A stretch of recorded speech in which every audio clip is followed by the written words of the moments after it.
ओम नमः सिद्धेभ्यः। ओम नमः सिद्धेभ्यः। ओम नमः सिद्धेभ्यः। सुधीजनों, ज्ञान हमारे जीवन का उजाला है, हमारे जीवन का प्रकाश है। ज्ञान के बगैर अंधकार है। अज्ञानी व्यक्ति के जीवन में हमेशा अंधकार रहेगा। ज्ञान प्राप्त करने का कोई समय निर्धारित नहीं है। ज्ञान छोटा सा बच्चा भी प्राप्त कर सकता है और अपने अंतिम क्षणों का इंतजार करने वाला वृद्ध व्यक्ति भी ज्ञान प्राप्त कर सकता है। ज्ञान हर क्षण हर समय हमें जहां से भी मिले, जिससे भी मिले, उसे प्राप्त करते रहना चाहिए। उस ज्ञान को हमें हमारे जीवन में उतारने का प्रयास करते रहना चाहिए। और जब भी हम ज्ञान प्राप्त करने की स्थिति में हों, जब भी हमें लगे कि हमें इससे ज्ञान प्राप्त करना है, तो आप अपने ज्ञान को पीछे छोड़ दीजिए। हो सकता है आप बहुत बड़े विद्वान हो सकता है आपके पास उस बच्चे से ज़्यादा ज्ञान हो, लेकिन आप जब उससे ज्ञान प्राप्त करना चाहते हैं, तो आप अपने ज्ञान कि आपके मन में जो भावना है कि मैं इतना ज्ञानी हूँ, मेरे में इतना ज्ञान है, उस ज्ञान की भावना को छोड़ दीजिए। उसके सामने अज्ञानी बन करके जाइए। आप ये महसूस कीजिए कि उससे मेरे में कम ज्ञान है। ये जो ज्ञान देगा वो मुझसे ज़्यादा ज्ञानी है, मुझे ज़्यादा ज्ञान दे सकता है। यदि आपके मन में ये भाव हैं, तभी आप किसी दूसरे व्यक्ति से ज्ञान ले पाएंगे, नहीं तो नहीं पा ले पाएंगे।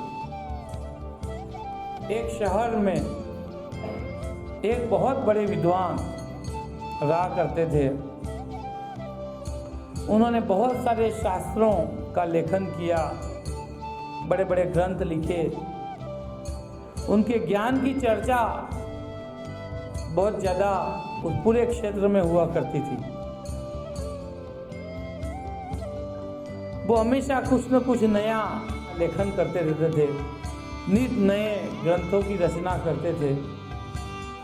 उसके बाद भी उनके मन में लगता था कि मैं सत्य तक नहीं पहुंच पाया, मुझे सत्य की खोज करनी है और मुझे संसार के सत्य को जानने के लिए किसी गुरु की आवश्यकता है। वो गुरु की खोज में निकलते हैं। कई शहरों में, कई आश्रमों में, कई जगह विद्वान पुरुषों से मिलते हैं, संतों से मिलते हैं, महर्षियों से मिलते हैं, ऋषियों मुनियों से मिलते हैं और उनमें अपना गुरु खोजने का प्रयास करते हैं। वह स्वयं विद्वान थे तो उन्हें लगता था कि मेरे से ज़्यादा विद्वान होगा, उसे मैं गुरु बनाऊंगा। तो गुरु की ढूंढने की जो उनकी खोज है वो काफ़ी लंबी चलती है। आखिर में एक बड़े आश्रम में वो पहुंचते हैं। वो एक वयोवृद्ध ऋषि वहाँ होते हैं। उन्हें लगता है कि इन्होंने बहुत उम्र की है, बहुत बड़ा इनका आश्रम है, बहुत ज्ञानी ये होंगे, तो शायद ये मेरे गुरु बनने लायक हों, तो मैं उन्हें गुरु बनाऊं। तो उन ऋषि के पास जाते हैं, उनकी चरण वंदना करते हैं और उनसे कहते हैं कि गुरु, मैं आपको गुरु बनाने आया हूँ, मुझे सत्य की खोज करनी है, मुझे संसार के सत्य को जानना है, इसलिए मैं आपसे ज्ञान प्राप्त करना चाहता हूँ और मैं आपको गुरु बनाना चाहता हूँ। तो उन ऋषि के पास ये सूचना तो थी कि ये कोई विद्वान पुरुष हैं, वो गुरु बनाने निकले हैं और गुरु की खोज कर रहे हैं, करते हुए मेरे पास आए हैं। तो वो ऋषि उन विद्वान व्यक्ति से कहते हैं कि भाई तुमने भी अपने जीवन में बहुत सारा ज्ञान प्राप्त किया होगा, तो तुम ऐसा करो कि तुमने अभी तक जो जो ज्ञान प्राप्त किया है या तुम्हारे अंदर जो ज्ञान है उसको लिख के ले आओ, ताकि मुझे पता चले कि भाई तुम्हारे में ये ज्ञान पूर्व से है, उसके बाद जो बचा हुआ जो ज्ञान नहीं है वो मैं तुम्हें दे सकूं। मेरे पास इतना समय भी नहीं है, मैं वयोवृद्ध हो गया हूँ, मैं जीवन के अंतिम पड़ाव में हूँ, तो मैं पूरा नया ज्ञान देने जाऊंगा तो उसमें समय तुम्हारा भी खराब होगा, मेरा भी खराब होगा। तो तुम ऐसा करो कि तुम्हारे पास जो ज्ञान अभी है वो सब लिख के ले आओ, तो मैं इसको देख लूंगा, पढ़ लूंगा, फिर उसके बाद जो बचा ज्ञान तुम्हें दूंगा। वो विद्वान पुरुष वापस चले जाते हैं। उन्हें अपने ज्ञान का दंभ भी था, तो वापस जाकर के उन्हें जो भी ज्ञान था उसको लिखने बैठते हैं। तो लिखते लिखते सैकड़ों पुस्तकें लिख देते हैं और 1 साल समय व्यतीत हो जाता है। वो सारे लिखी हुई पुस्तकों को लेकर के वहाँ गुरु के पास पहुँचते हैं कि गुरु जी मेरे पास जो भी ज्ञान था वो मैंने लिख दिया है, अब आप मुझे ज्ञान दीजिए। गुरु जी कहते हैं कि तूने तो इतना सारा लिख के लाया भाई, मेरे पास इतना कहाँ समय है कि मैं इतना सब पढ़ूंगा, फिर तुझे कौन सा ज्ञान कम है वो मैं दूँ।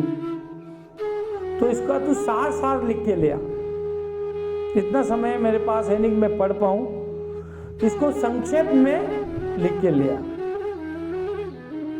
वो विद्वान पुरुष वापस चला जाता है, फिर उसको पूरा सार बना करके संक्षेप लिखता है और एक पुस्तक बनाता है। 1 महीने का समय लगता है।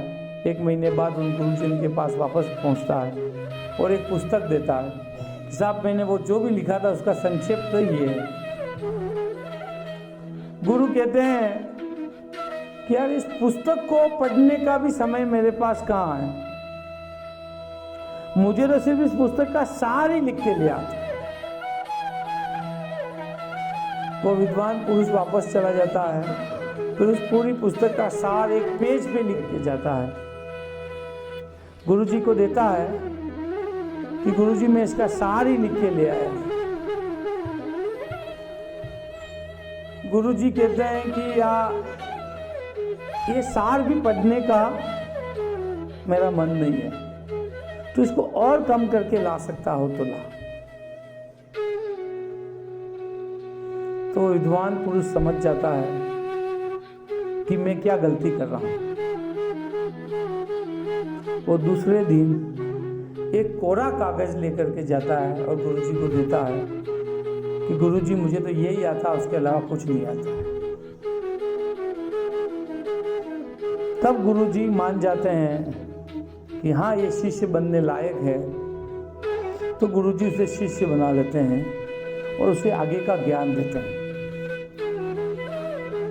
क्या समझे आप उससे कि मतलब आप गुरु के पास जाओ, आप किसी के पास ज्ञान लेने जाओ, तब आपके ज्ञान का बखान नहीं होना चाहिए, आपकी विद्वता वहां नहीं होनी चाहिए। आप तो एक छोटे बालक की तरह, अज्ञानी की तरह, आपके अंदर कोई ज्ञान ही नहीं है, और जो भी प्राप्त करेंगे आज ही गुरु से प्राप्त करेंगे। यदि इस भाव से यदि आप किसी के पास जाते हैं तो ही आप उससे ज्ञान प्राप्त कर पाएंगे, नहीं तो आपके ज्ञान का अहंकार, आपके ज्ञान का दंभ, आपके ज्ञान का अभिमान आपको उन गुरु से कोई ज्ञान लेने ही नहीं देगा।